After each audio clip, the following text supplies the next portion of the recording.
Sajaya masters, GYEL-TSAP decided to challenge Dzong-ka-ba. When he arrived at Nyel-tu-Are-drong, Nile Stad Are-grong, where Dzong-ka-ba was teaching, he entered the hall while the discourse was in progress without removing his hat in the customary way. Dzong-ka-ba noticed him but continued to teach. GYEL-TSAP strode up to the throne on which Dzong-ka-ba was seated and began to mount it. Totally unruffled by this uncouth behavior, Dzong-ka-ba simply moved over to make room for him and continued. As he listened, GYEL-TSAP heard many things he had never heard before from any other scholar, and his arrogance began to subside. First he removed his hat, then he got down from the throne and seated himself among the listeners. The desire to challenge Dzong-ka-ba had left him completely. Instead, he felt the burning wish to become his student. Dzong-ka-ba, it is said, saw in him a jewel-like disciple and accepted him. He taught GYEL-TSAP the scriptures, explaining the most difficult points with stainless logic. This inspired GYEL-TSAP with such faith and devotion that he decided he would seek out no other masters but would remain with Dzong-ka-ba for the rest of his life. In due course he received the complete transmission and explanation of Dzong-ka-ba's great exposition of the stages of the path. Later he wrote the following in his Gateway for Conqueror Children, explanation of Santidevas, engaging in the bodhisattva deeds. When Dzong-ka-ba was establishing Gan-den, Gan-den monastery, GYEL-TSAP assumed responsibility for its construction and participated personally in the work as far as the rules of discipline for a fully ordained monk permitted. The main construction was completed in. During this great enterprise, and in all respects he carried out Dzong-ka-ba's wishes with perfect obedience and became his foremost disciple. Even during Dzong-ka-ba's lifetime, many of his students also studied with GYEL-TSAP. When Dzong-ka-ba was near death, he gave his pandit's hat, his yellow robes and his cape to GYEL-TSAP as a sign that he was to succeed him. In retrospect, it was said that GYEL-TSAP's act of mounting the throne with him during that early encounter was an auspicious indication that he would be Dzong-ka-ba's successor as holder of the Gan-den throne. He took on this responsibility at the age of 56 when Dzong-ka-ba died and held the position for 13 years. Through his teaching and example, GYEL-TSAP led many toward liberation. During this period he spent the summer and winter months meditating and taught during spring and autumn. At the age of 68 he installed Kay-drub Ge-lek-bel-sang-bo, mkhas sgrub dpal bzang Dzong-ka-ba's other closest disciple, as the next holder of the Gan-den throne. GYEL-TSAP lived for one more year, which he spent mainly in meditation. He died at the age of 69 according to Tibetan calculation.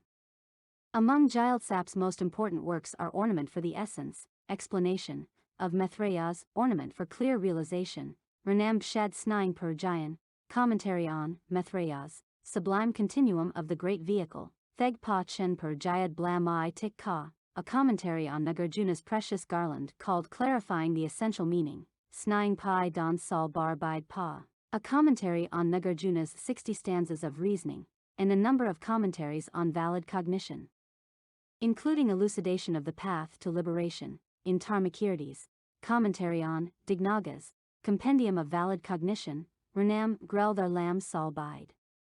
He wrote a commentary on Asanga's Compendium of Knowledge called Essence of the Ocean of Knowledge, Chosmingan Rajaya Mishoi Snaingpo. He also wrote many works on Tantra.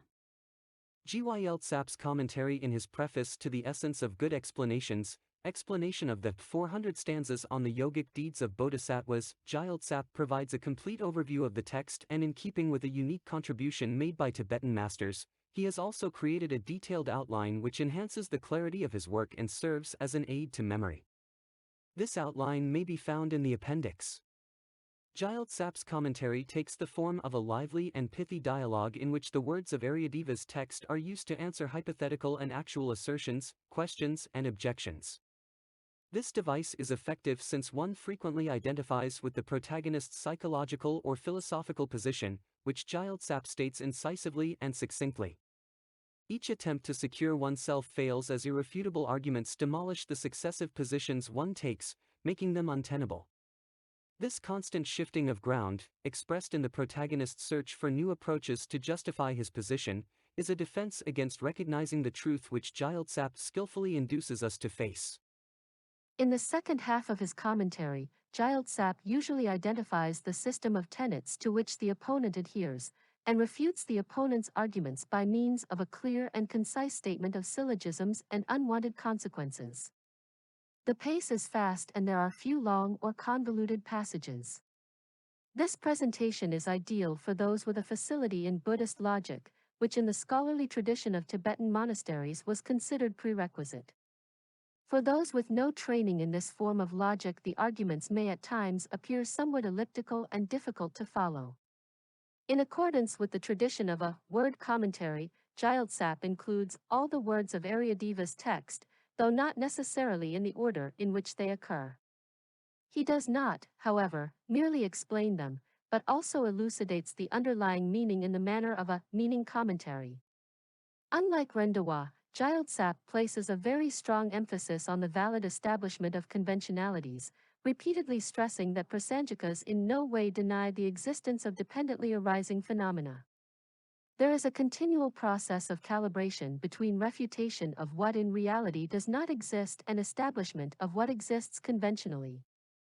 In thus valuing the conventional, he closely follows Dzong-ka-ba, who gave equal importance to appearances, namely dependent arising, and to emptiness, the lack of intrinsic existence. GYEL-TSAP always clearly defines the object of negation, stating precisely what kind of existence is being refuted. This acts as an important safeguard against negating too much. He mentions at the end of the 16th chapter that he has given the analogies in an abbreviated form since he feared that otherwise they would take up too much space. In fact, his rendition of them is frequently quite cryptic, and in translation they have therefore been elaborated from Kendrakirti's commentary. Summary of GYEL-TSAP'S commentary on the 400. Although we do not think of our bodies as permanent, we are unaware of the subtle changes they undergo moment by moment. We are, of course, aware of the less subtle changes which take place and know that we must die. However, death does not demand our immediate attention, since it doesn't seem imminent. We therefore continue to act in accustomed ways, making plans that we are unwilling to relinquish. This appearance of stability is an illusion which we take for reality. Everything we base upon it is based on a misconception, an erroneous conception of permanence, for in fact the psychophysical aggregates are in constant flux. The first chapter urges us to consider primarily the coarser aspects of impermanence which an ordinary person can recognize with relative ease. In his commentary, Baudrillard points out that this first chapter presents four main topics for meditation on impermanence: the fact that death follows birth, that rise is followed by fall, accumulation by dispersal, and meeting by parting. Subtle impermanence is introduced only briefly, since it is much more difficult to recognize. The chapter begins by reminding us of our own impending death and its inevitability. Our reasons for not fearing death are all invalid. Ultimately, we cannot ward off death, no matter what means we employ. We should acknowledge that our efforts to do so simply mask our fear. It is foolish to risk this life for prosperity and fame or endanger the happiness of future lives for the sake of the present one and its brief pleasures, since none of this brings lasting benefit. Life is just a succession of moments which lead relentlessly toward old age. We notice and feel sad when those we love grow old, but fail to remember that the same is happening to us. Grief when they die is unreasonable, for death is the natural consequence of birth, and living beings come into and go from this world of their own accord. Our attachment to them is an unreliable emotion, contingent upon all sorts of other factors. It can vanish swiftly. We yearn for relationships and to meet with those who are dear to us, yet meeting is inevitably followed by parting.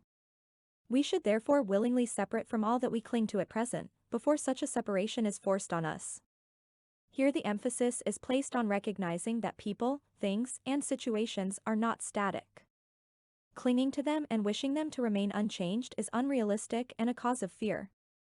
Once we are able to acknowledge this, our